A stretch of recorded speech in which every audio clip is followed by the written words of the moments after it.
नमस्कार सभी कन्या राशि के दोस्तों, कैसा रहेगा आपके लिए नवंबर 2023 का महीना। ये जानकारी लेकर के आज मैं आपके बीच में उपस्थित हुआ हूं और वीडियो को पूरा अंत तक सुनिएगा। अगर आप वर्ष 2024 का हस्तलिखित वार्षिक राशिफल बनवाना चाहते हैं तो आप हमें संपर्क कर सकते हैं, क्योंकि सीमित ऑर्डर वर्ष 2024 के लिए जाएंगे। देरी ना करें, दिए गए नंबर पर संपर्क करें। उपाय सहित आपको पूरा का पूरा वर्ष फल का विवरण दिया जाएगा 12 महीनों का।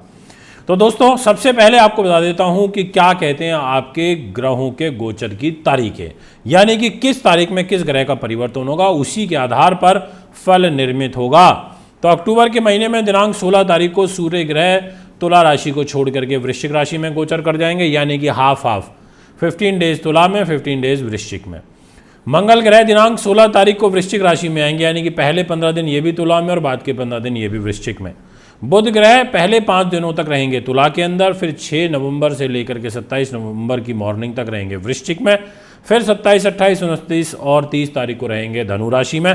देवगुरु बृहस्पति तो पूरे महीने वक्री ही चलेंगे मेष राशि में, और शुक्रदेव 3 नवंबर से लेकर के और 29 नवंबर तक कन्या राशि में नीच के हो जाएंगे, यानी कि आखिरी का दिन 30 तारीख को शुक्र ग्रह तुला राशि में एक दिन, यानी कि महीने का बचे हुए आखिरी दिन रहेंगे।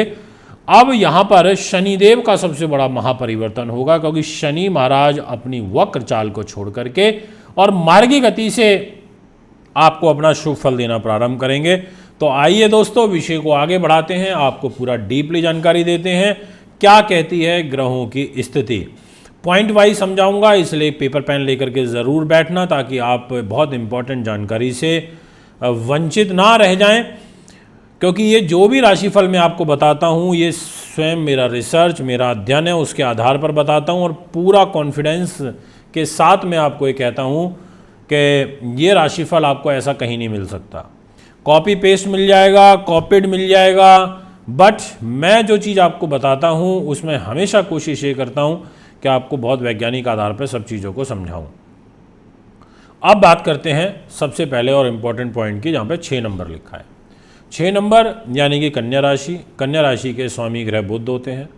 बुध जो होते हैं ये व्यक्ति को लेखन में, संपादन में लेकर के जाते हैं, प्रबंधन का काम कराते हैं, बौद्धिक स्तर के काम कराते हैं, आईटी टेक्नोलॉजी से भी जोड़ते हैं, और ये एक ऐसा ग्रह है जो आपके और हमारे जीवन को काफ़ी ज़्यादा प्रभावित करता है। कन्या राशि के दोस्तों, आपकी राशि के स्वामी बुध बनते हैं, और अगर आपके मान सम्मान की पूरे महीने की बात करी जाए तो मैं ये कह सकता हूँ कि आपका जो सम्मान है वो पहले 5 दिनों तक विशेष रूप से अच्छा रहेगा, और आखिरी के 4 दिनों तक विशेष रूप से। इन बिटवीन आपको थोड़ा सा सावधान रहना पड़ेगा। आपको किसी अपने से घनिष्ठ व्यक्ति के द्वारा कोई धोखा, कोई चीटिंग ऐसा आपके साथ में हो सकता है, ये मैं आपसे कहना चाहता हूँ। इसलिए आप थोड़ा सतर्क हो जाइए। अब बिल्कुल भी हल्के में मत लेना, अलर्ट होकर काम करना, बिल्कुल मिलो जुलो सब कुछ करो, पर थोड़ा अपने विवेक से डिसीजन करना, ज़्यादा आश्रित होकर काम मत करना। फाइनेंस क्या कहता है, अब आपने ये, मैं आपको ये बताता हूँ कि जो मेरी सब बातें मैंने जो बोली क्यों बोली। एक तो आपकी राशि का स्वामी तीसरे भाव में रहेगा बुध, और खुद आपकी राशि कन्या के अंदर शुक्र नीच के रहेंगे, और शुक्र का आपकी राशि में नीच होने का मतलब है कि आपको स्त्री पक्ष से हानि होना और आप पे कोई गलत आरोप लगना, आरोप प्रत्यारोप की राजनीति का शिकार बन जाना। Finance second point.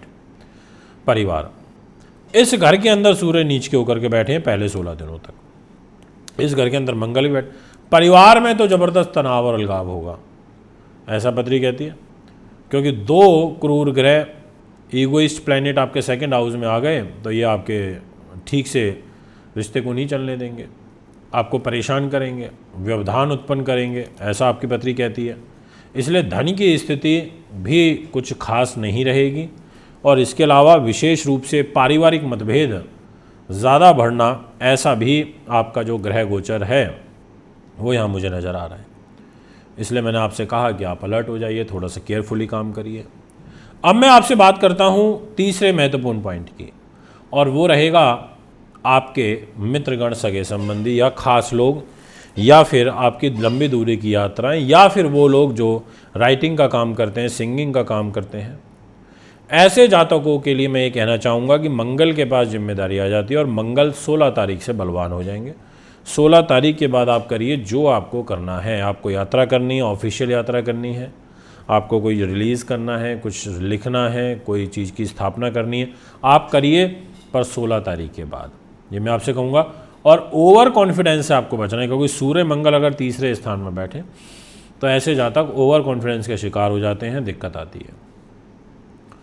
इसी प्रकार से मैं आपसे बात करना चाहूँगा नेक्स्ट पॉइंट की, और नेक्स्ट पॉइंट ये कहता है कि जो आपका चतुर्थ स्थान है, उस चतुर्थ भाव के अंदर धनु राशि आ रही है, यानी कि यहाँ पर, और ये सुख साधनों का होता है, प्रॉपर्टी वाहन का होता है, ज़मीन जायदाद का होता है, माँ के सुख का होता है, राजनीति का होता है, और साथ में खेती बाड़ी का भी होता है, भूगर्भ का भी होता है।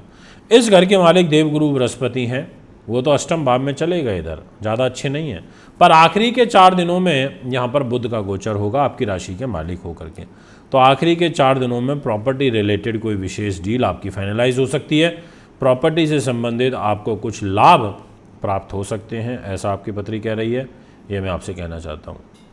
इसके अलावा अगर हम बात करें आपकी बुद्धि उन्नति की, हम बात करें आपके प्रतियोगी परीक्षाओं की, या हम बात करें कुछ अकस्मात धन लाभ की, या हम बात करें नीति शास्त्र विद्वानता की, तो इस घर के मालिक हो जाते हैं शनिदेव, और शनि बैठे हैं छठे भाव में, और छठा भाव में इनका जाना, पर अपनी राशि से नेक्स्ट हो गए और शनिदेव मार्गी भी हो जाएंगे 4 नवंबर को।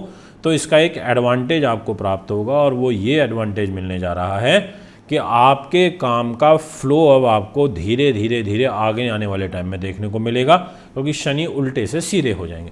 तो 4 नवंबर के बाद कुछ कार्य गति पकड़ेंगे, और 16 नवंबर के बाद आपके कार्य विशेष रूप से गति पकड़ेंगे। आपको अनायास व्यर्थ के या हवाबाजी में आकर के पैसे नहीं खर्च करने हैं। ऐसे ग्रह योग आपकी कुंडली में बन रहे हैं कि आप पैसा बहुत ज़्यादा खर्च कर देंगे। आपकी जन्म पत्रिका के हिसाब से नेक्स्ट पॉइंट की अगर मैं बात करूं, जो कि रोग चोट शत्रु बाधा पुलिस केस मुकदमे अपयश का होता है, तो इस घर के अंदर ग्रहों का गोचर ठीक है, क्योंकि शनिदेव इस घर में अब सीधे चलने लगेंगे। ये एक आपके लिए प्लस पॉइंट है, ऐसा आपकी पत्री कहती है। तो यहाँ पर ज़रूर मजबूती आ रही है। अगर आप किसी ज़्यादा तनाव में चल रहे हैं इन तमाम बातों से संबंधित जो मैंने भी आपको बताई, तो आपको निश्चित तौर पर रिलीफ मिलने वाला है, ये मैं आपको कह देता हूँ। यदि मैं बात करूं आपके मैरिज लाइफ की, तो इस घर की जिम्मेदारी आ जाती है देवगुरु बृहस्पति के पास, और गुरु महाराज अभी उतने अच्छे नहीं हैं। 30 अक्टूबर के बाद आपकी मैरिज लाइफ में भी आपको सुकून मिलेगा, काम बनने लगेंगे, व्यापारिक पार्टनर से सहयोग मिलेगा, दैनिक इनकम में इजाफा होगा, क्योंकि 30 अक्टूबर को राहु इस घर से निकल जाएंगे। आप देख रहे हैं जहाँ पर 7 नंबर लिखा है, ये 12 नंबर लिखा है, इसको सप्तम भाव बोला जाता है। यहाँ से राहु आउट हो जाएंगे, और राहु आ जाएंगे, राहु इधर आ जाएंगे।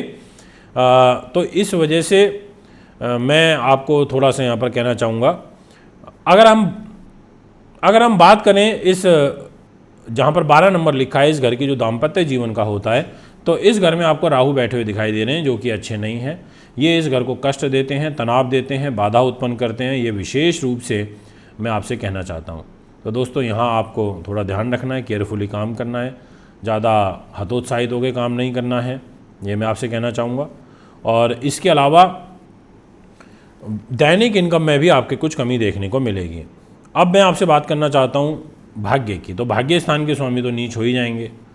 आप भाग्य के भरोसे ज़्यादा मत बैठिएगा। आप ये आस लगा के मत बैठिएगा कि भाग्य से ही मेरे काम बनेंगे, या मैं काश ये मेरा काम हो जाए, या काश मेरा भाग्य ऐसे मुझे साथ दे दें। ऐसी स्थितियों से, ऐसी होप से आपको भी बचना चाहिए, क्योंकि भाग्यश नीच रहेगा। यदि मैं बात करूं आपके कर्म की, तो कर्म भाव के स्वामी बुध ग्रह बन जाते हैं, और 27, 28, 29, 30 नवंबर को एक खुद अपनी राशि को देखेंगे। तो आखिरी के 4 दिनों में आपका सरकार से जुड़ा हुआ काम, या आपकी नौकरी ट्रांसफ़र प्रमोशन से संबंधित काम, या पदोन्नति से संबंधित काम आपका होता हुआ नज़र आ रहा है, ये मैं आपसे कहना चाहूँगा। और आखिरी की अगर मैं आपसे बात करूँ लाभ की, तो लाभ के घर की जो स्थिति रहेगी वो आपके व्यापारियों की, और बड़े जो व्यापारी हैं उनके लिए स्थिति सामान्य रहेगी, कोई बहुत बड़े बदलाव नहीं है, ये मैं आपसे कहूँगा। तो बड़े भाई बहनों के साथ में आपका तनाव यहाँ पर बनता हुआ नज़र आ रहा है, ये मैं आपसे कहना चाहूँगा। तो दोस्तों ये है आपका फल। अगर आप भी कुंडली बनवाना, दिखवाना, पूजा पाठ या रचना चाहते हैं तो संपर्क कर सकते हैं। नमस्कार, बहुत बहुत धन्यवाद।